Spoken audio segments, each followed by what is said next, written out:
Om Namo Bhagavate Vasudevaya.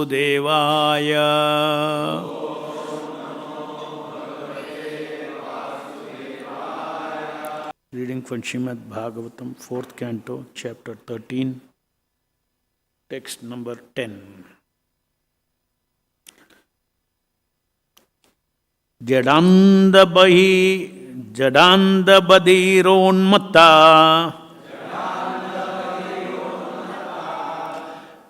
Mukankriti Ratanmatihi Lekshitaha Patibalanam Prashantarchir Ivan Nalaha. Translation purport by His Divine Grace, Sri Bhaktivedanta Swami Srila Prabhupada ki jai. In order to avoid contradiction, botheration and unfavorable situations created by materialistic persons, a great saintly person like Jadabharata or Utkala remains silent. The less intelligent consider such saintly persons to be mad, deaf or dumb. Factually, an advanced devotee avoids speaking with persons who are not in devotional life. But to those who are in devotional life, he speaks in friendship. And he speaks to the innocent for their enlightenment. For all practical purposes, the whole world is full of non-devotees. And so one kind of very advanced devotee is called Bhajananandi. Those who are Goshtyanandis, however, preach to increase the number of devotees. But even such preachers also avoid opposing elements or unfavorably disposed towards spiritual life. So, continuing the discussion on the character of Utkala.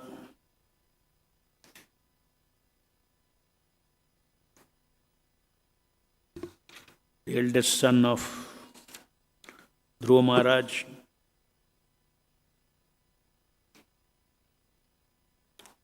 And we already saw how Utkala was fully satisfied internally and he was unattached to this world.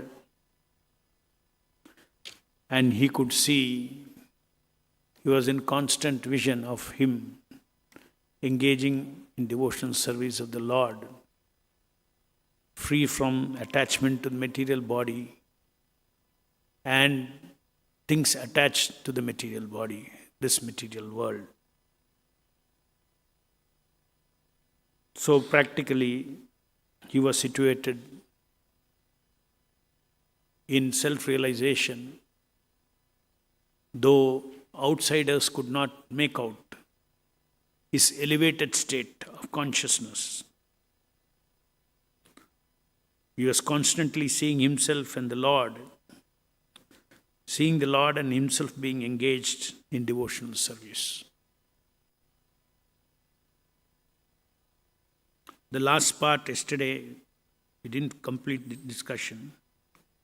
He could, last purport, last line, he was always situated in his constitutional position of self-realization. He could not see anything else but the Supreme Lord and himself engaged in discharging devotional service. So he was discharging devotional service, but he was always conscious about Sevak and Sevya in the background. So whenever we do seva, when we do it in the proper context, who I am and who I am as the sevak, and who the sevya, the person who is receiving my seva is, then it becomes a complete absorption of one's devotional service. If one is mechanically doing devotional service, without background consciousness of what is going on, then that is not a very perfect devotional service.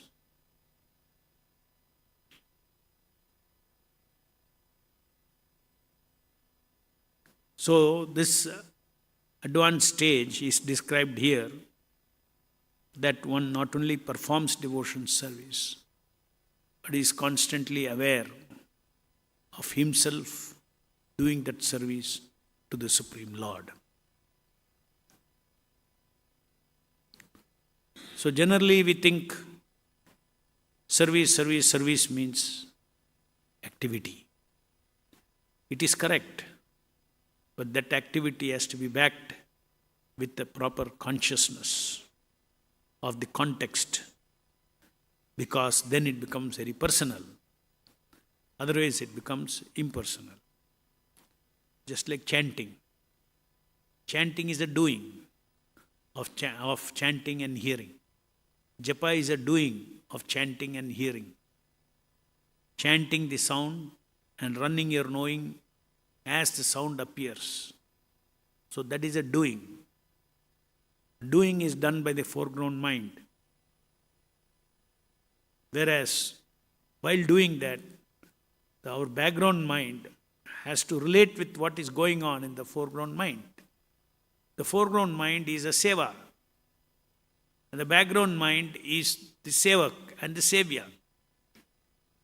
And there should be a perfect coordination as a complete whole.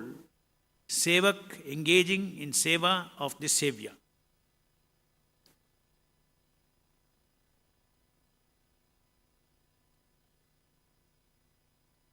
So that is why right in the beginning when we start our japa, we should load these three components in the background. We should load the context of japa. What am I doing? What is the context in the background? Why am I doing? Why am I doing seva? To please the Supreme Lord. There is a desire in seva. Sevak is desire, seva, and the savior being pleased. This completes each bead of japa. In each bead of japa, the Nama Prabhu, Hare Krishna, Krishna Krishna, Hare Hare, Hare Rama, Rama Rama, Hare Hare, manifests before us. And by our utterance and hearing, we serve the Lord who is manifesting before. And I utter and hear with the desire to please the Lord who is appeared before me, who is non-different from Krishna himself. Krishna Nama is non-different from Krishna. Krishna Rupa is Purna Krishna. Krishna Nama is also Purna Krishna. Any aspect of Krishna is Purna Krishna. Nama Namino Abhinnatvan. So, these are all in the background. When you say in the background, Savior means what? Just like you think of any big person. So many things come in your mind, in your background mind. When you think of Prabhupada, so many things come in your mind about Prabhupada. Isn't it? The consciousness of Prabhupada comes in the mind. That is Savior.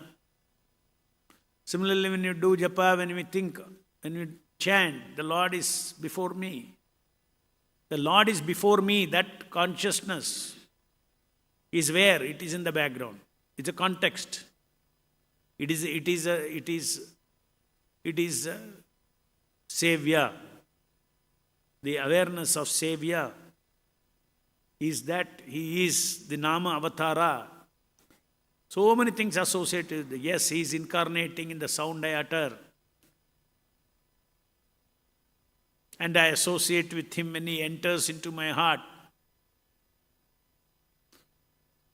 And feelings of His merciful kindness in incarnating for me. So all these things are there in the background. And detachment from from material I-ness.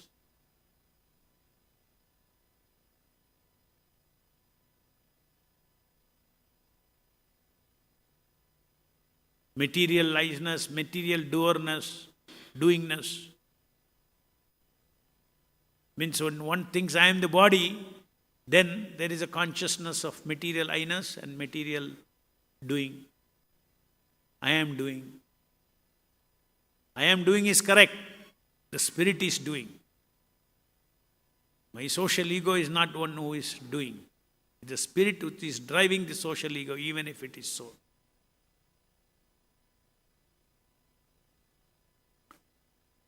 So, devotional service has to be done in the background of knowledge and detachment from matter.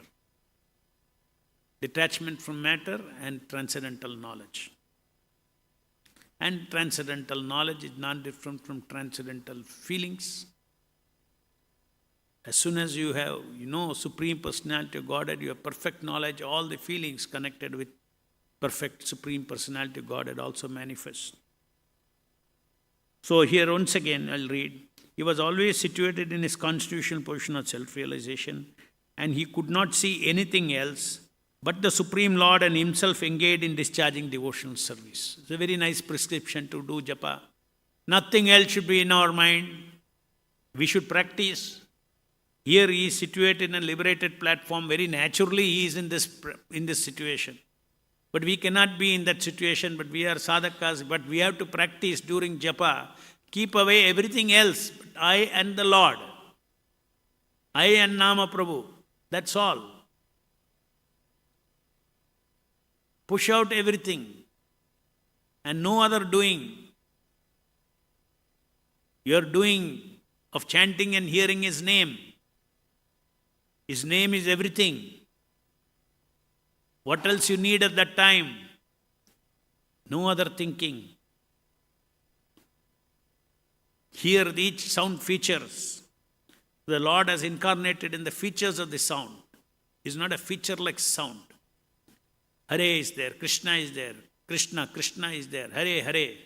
Then Hare Rama, Rama Rama, Hare Hare. Full of variegated features as they come. First Hare comes, then Krishna comes. Krishna comes, Hare Hare. In this way, one has to. Attention means being attentive of the features of the Lord as they appear. That means don't have to concentrate. Okay, now I am in Hare, now I am in Krishna. Only 3 words. You have to go on identifying the three names in the 16 names as they appear. Hare Krishna, Krishna Krishna, Hare Hare, Hare Rama, Rama Rama, Hare Hare. Very powerful.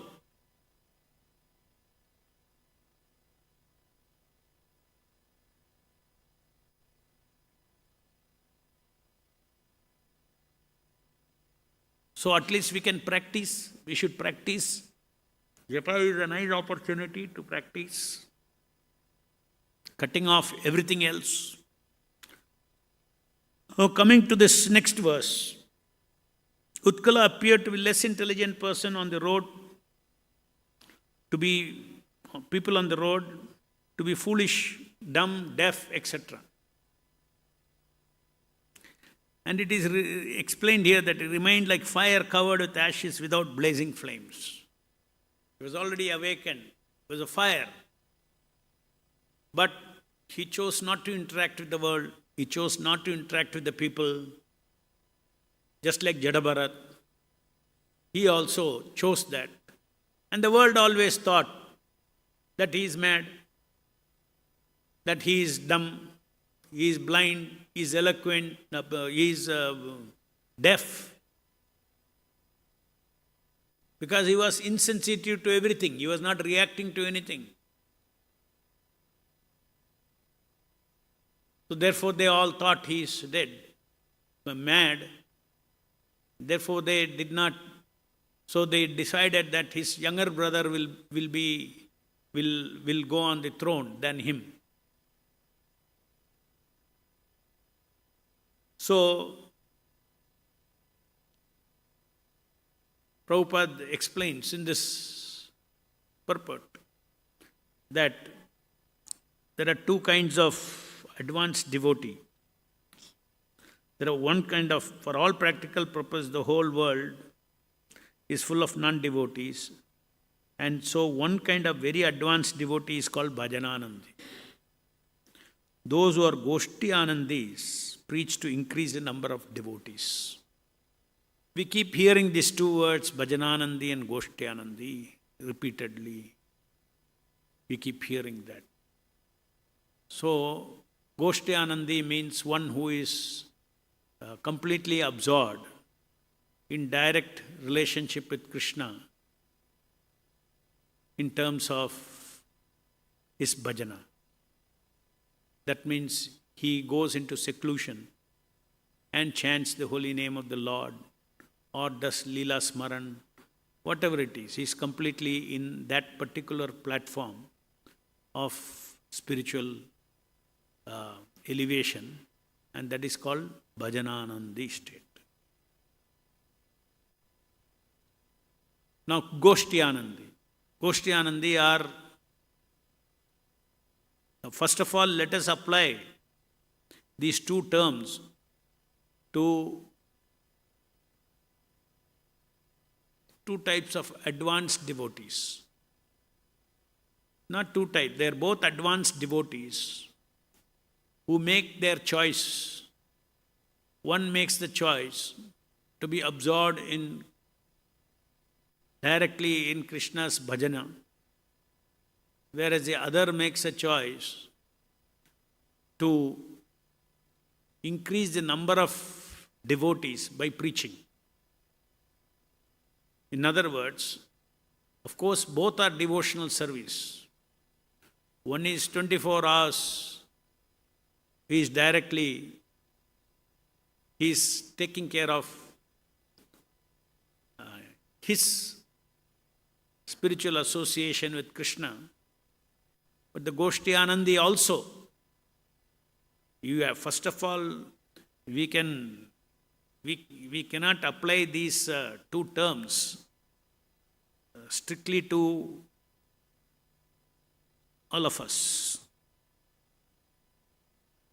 If at all we apply, then we will be imitation Bhajananandis and imitation Goshti Anandis. That is why Prabhupada gives us a combination of Bhajananandi and Goshti Anandi. You do your bhajanas, do your direct association during the sadhana, and then you also preach. So when we as Goshti Anandis, we preach, at our stage, our preaching is dovetailing our karmas, our anarthas, everything. Correct? So we cannot be called as, okay, I am a Goshti Anandi. You are a Bhajananandi. These are not the terms to be used for ordinary sadhakas. Gaur Kishore Das Babaji was a Bhajananandi. He did not associate with anybody, he did not preach to anybody. He just was always 24 hours chanting the holy names of the Lord. And he is in our parampara. So that is at an advanced stage. Bhaktivedanta Thakur also, towards the end of he was such a big preacher. But towards the end he locked himself, last few months he locked himself up in room and was completely absorbed in bhajana.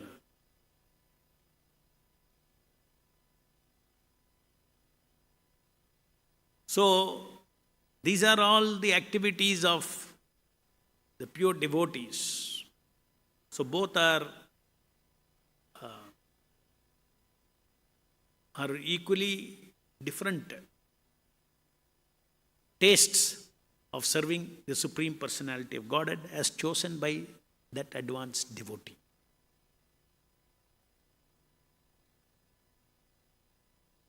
So, when you come and when you apply these terms to sadhakas, then different implications, connotations keep coming. So we also say, when we say don't be a Bhajanandi, what we say is that don't imitate a Bhajanandi. No, I won't go out preaching, I just like to sit and chant. don't imitate Bhajananandi. Bhajananandi is a very elevated state of consciousness. Therefore, Bhaktisiddhanta Saraswati Thakur, he warned his disciples from trying to be an imitation Bhajananandi, going to Radhakunda and staying there 24 hours without preaching.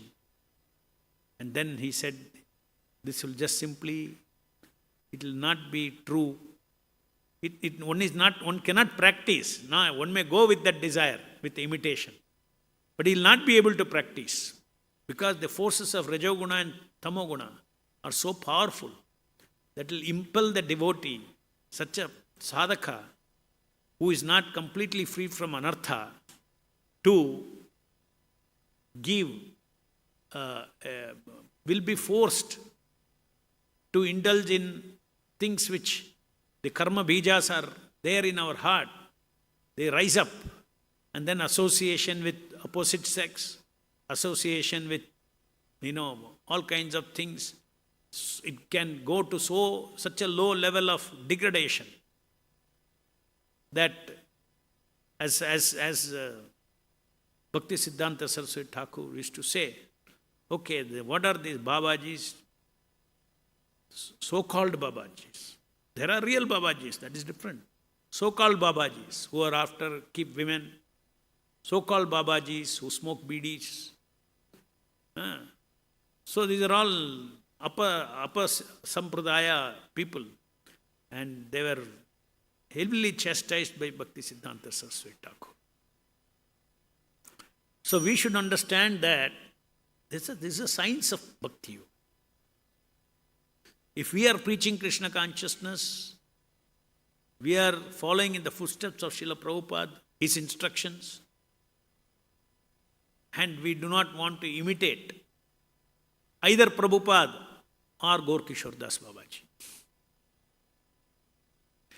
When you imitate Prabhupada, of course Prabhupada as an acharya, he set example of even doing all the sadhanas. But actually he doesn't need any sadhana. He is always in touch with the Supreme Lord, engaged in different activities. Every activity is pure.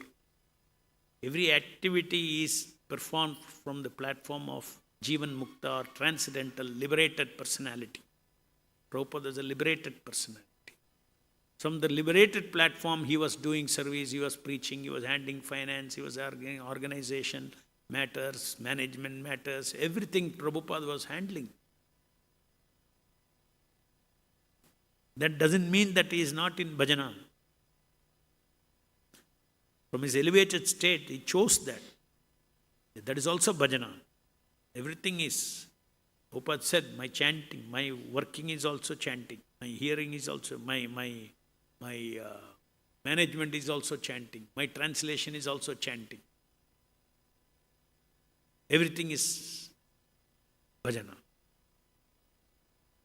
So when we try to imitate, we have to imitate. Imitation is one thing, following is another thing.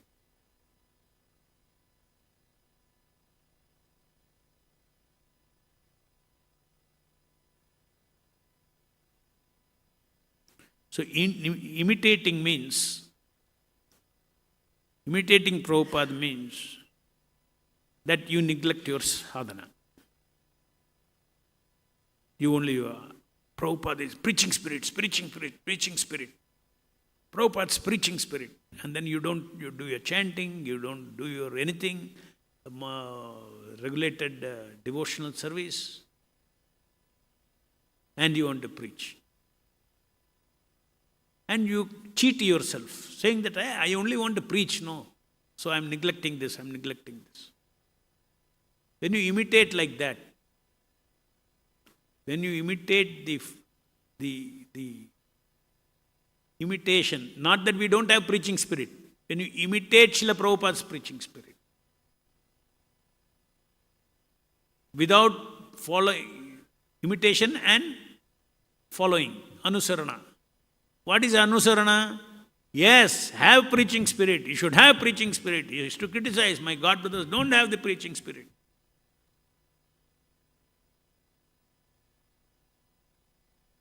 But have sadhana. And then the preaching spirit. If either of them are absent, then we are imitating. If you are absent with the preaching spirit, if the preaching spirit is absent, we are trying to imitate Bhajananandi. If our spirit to preaching is not there, no, if only I want to do only bhajana, I want to only do bhajana, I don't want to go out preaching, I don't want to. Preaching means increase it, that is the devotion service where you increase the number of devotees for the Supreme Lord. So many innocent souls are everywhere. So when a sadhaka takes that stand, I am only interested in bhajan. These are all unnecessary trouble, going out, preaching and all these things. Then you are imitating. We have to stand. We have to stand on the correct platform as prescribed, as directed by Srila Prabhupada in our lives. That is the meaning of strictly following what Srila Prabhupada has said. Not jump between this extreme and that extreme.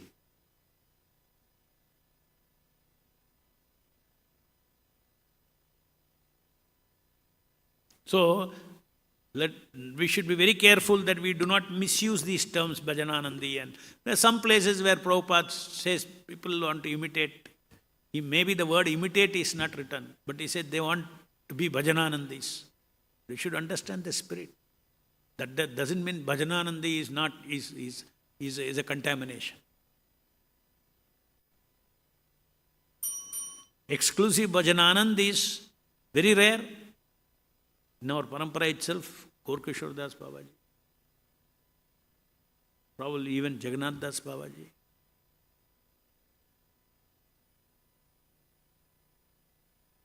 Bhaktisiddhanta Saraswati Thakur, before he came out to preach, what did he do? 1 billion name, no? 1 billion names he chanted. Then on the direction of the holy name, became active in the material world outside. Should understand all these things. We never go to one extreme. Bhajananandi is good, Goshtianandi is bad. Goshtianandi is good, Bhajananandi is bad. Imitation of both is bad. That is the summary. Okay. So, in order to avoid contradiction, botheration, unfavorable situations created by materialistic persons, great saintly persons like Jadabharat and Utkala remained silent. The less intelligent considered such saintly persons to be mad, deaf and dumb. Factually, an advanced devotee avoids speaking with persons who are not in devotional life. But those who are in devotional life speaks in friendship and he speaks to the innocent for their enlightenment. These are all regulations we should follow. Because we as preachers, we go out. Not that you should go out and imitate, I can speak to anybody and everybody. I can preach.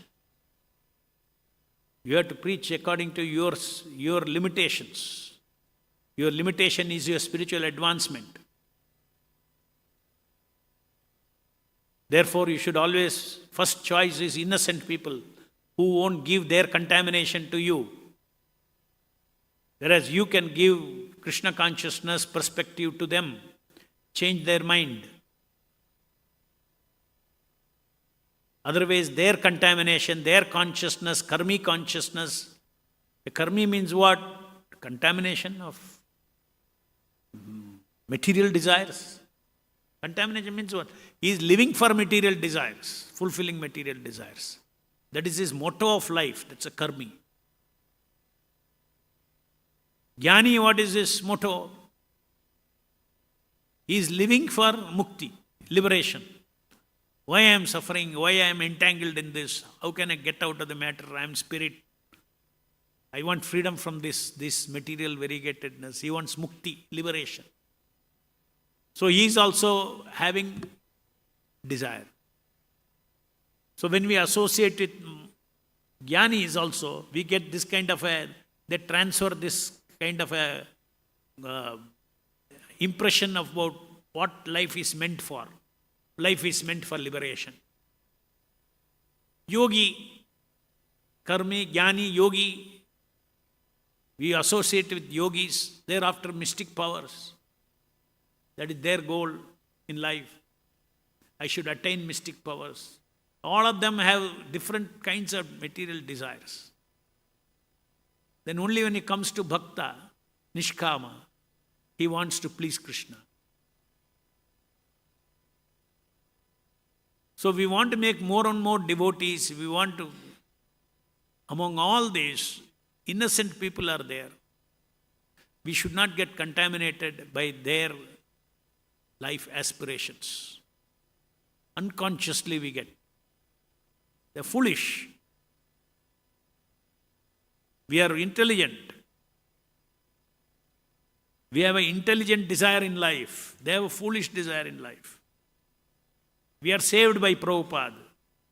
We are blessed by Prabhupada to be on the top, above karmis, jnanis, yogis. Now we are devotees. I want nothing in this material world. I don't want mukti also. I want devotional service. Because devotional service contains mukti. When you are absorbed in service of the Lord, you are free from the three modes of material nature. So here Rishabhadev, Utkala's example is given. There are two kinds of people who appear to be mad, deaf, dumb, etc. One is fully self-realized, other one who is fully in tamoguna. So both of them they don't do, they are totally inactive. So you cannot differentiate. So the whole world thought these fellows are in, this Utkala is in tamoguna. He cannot rule the country. Tamoguna and Sattoguna, externally you cannot make out. Rajaguna you can make out externally. So somebody who is silent, you do not know he is in Sattoguna or in Tamoguna.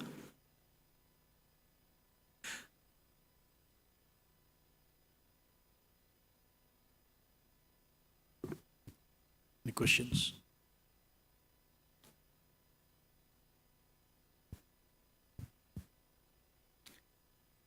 ग्रंथराज Shrimad Bhagavatam की जय, जगत गुरु श्रील प्रभुपाद की जय।